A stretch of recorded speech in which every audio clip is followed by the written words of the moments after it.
سلام. اومدیم امروز خیار بچینیم. یکی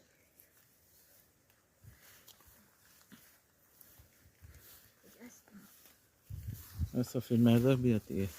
اصلا اونجا من نبود. بچینم. دوتا.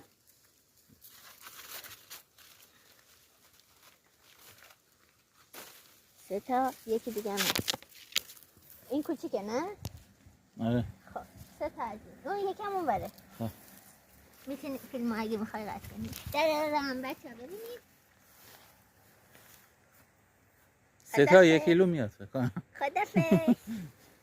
اون تو میخوای بچینی؟ این دیدیش؟ خب امین خیار لیلاکو فرانس.